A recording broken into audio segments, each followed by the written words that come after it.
Okay, so I'm long overdue for recording a lot of this stuff because the last few months has been insane. My eyes are puffy because it was a morning spent crying because of the chaos that is being a chronically ill person. But I have to come on here and just shout into the void because all of this has been incredibly stressful, which makes my symptoms worse, which makes everything worse. And I'm not even getting my supplies at this point because money's more important than patient care in our country. So I was actually a registered nurse before I became disabled. I have multiple conditions. The primary one affected is my autonomic nervous system. That basically controls a lot of your functions that you don't have to think about. Things like breathing, temperature regulation, heart rate, blood pressure, sleep, everything basically. Sweating, all of the things that your body's able to do. Digestion in the gut, everything that was normally very, you don't even have to think about it, became problematic in every system of my body. In the beginning, the hardest part, which was incredibly frustrating, being a college graduate nurse, had been working in the field for over 10 years, I kept being told that I was fine because my chronic ill fam labs are fine. If you're a nurse or somebody that has any kind of common sense about medicine, you'll realize labs mean nothing sometimes, especially in chronic illness and autoimmune diseases. Labs do not indicate a healthy patient in every case. And you need to look at your patient and listen to your patient. Because I'm young and because at the time I didn't even have this, I was trying to prove to providers that these things that were happening. They weren't listening and they kept trying to say it was anxiety, try to put me on SSRIs. It wasn't anxiety. My heart rate was getting to 200. I was passing out. I have a scar because I passed out while getting my blood drawn at my old primary care doctor, woke up and had to be taken out by ambulance because I split my head open on a biohazard bin. And that was when I left that primary care doctor and found my current doctor, who has been my saving grace and probably one of the only reasons I'm here right now. Because I was ready to find somebody that would listen. My first visit to my new primary care doctor, I got diagnosed. Or not diagnosed, but she had a feeling that it was POTS, that it was dysautonomia. She noticed my low blood pressure and my high heart rate at rest, which is very typical of POTS and dysautonomia, depending on what kind you have. So I ended up having a tilt table test. I had this put in so I could get IV fluids once I was diagnosed, because keeping your blood plumped up with fluids does help with the syncopal episodes and getting dizzy or passing out. It can also sometimes help with lowering your pulse if you stay hydrated, but obviously still, even at baseline, you have this condition for life. There is no cure, it's chronic. And so fast forward, I guess, to another condition. I have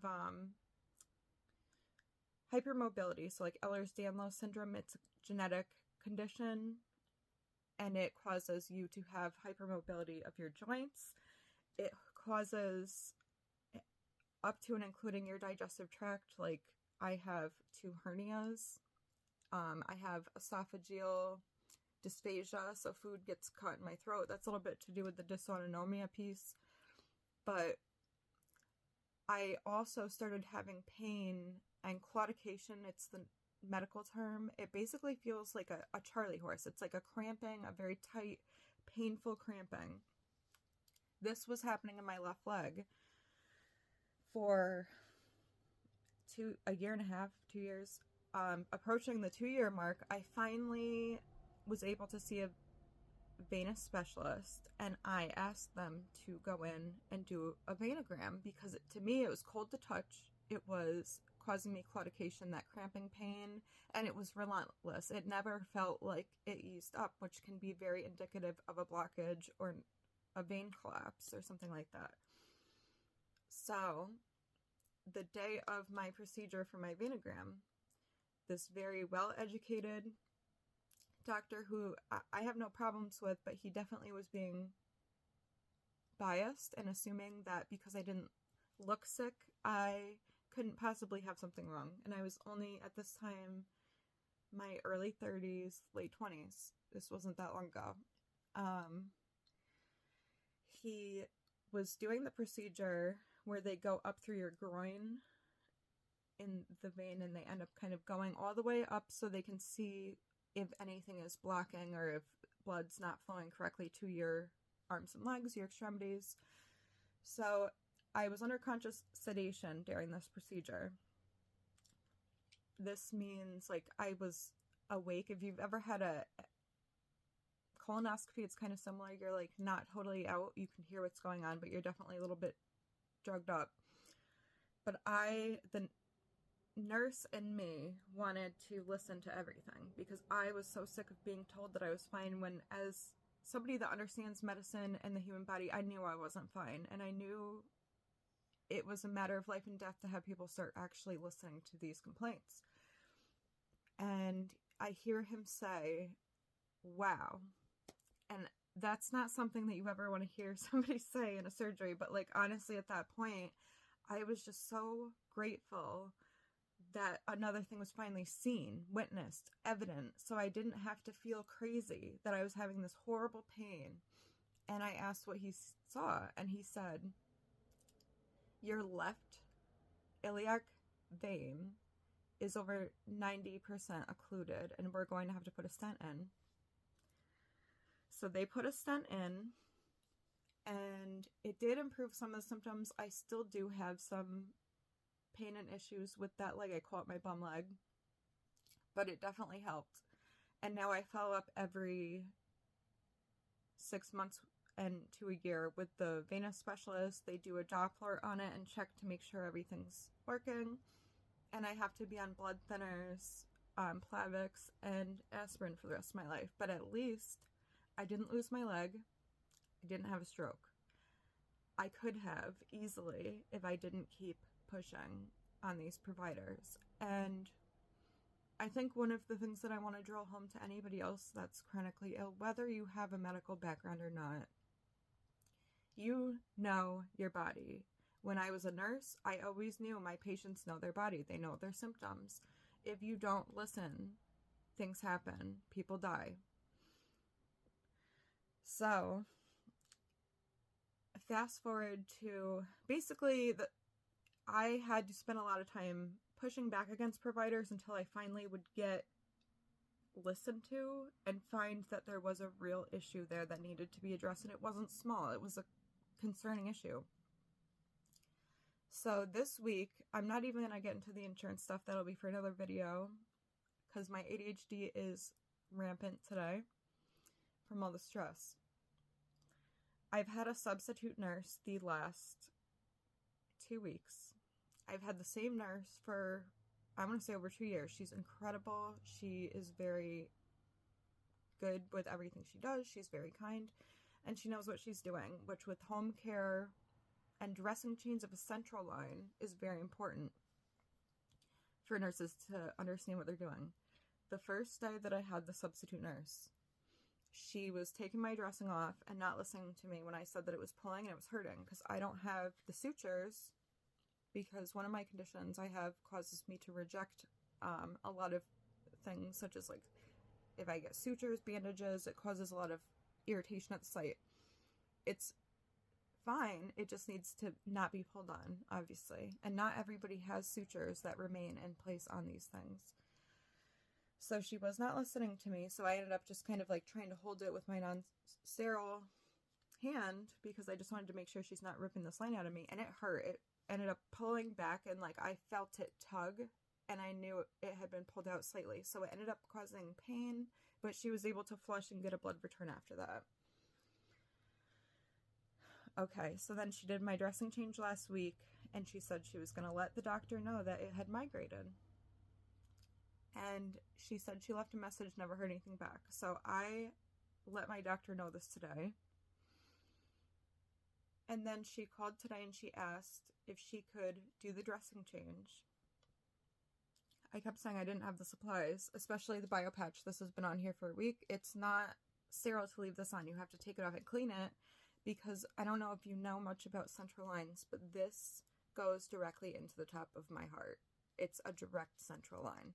So chances of infection, all different risks associated with it, but the biggest one is really infection. You want to make sure you keep it sterile, like an operating room, when you're changing it, because it is an opened vessel to my heart, which is very easy to get infected, and there's not a whole lot coming back from that. So I explained to her when she called that my dressing kit has not been delivered because of this change in insurance. And I said, I don't mind going to the ER if I have to get it changed. I just needed to know what to do.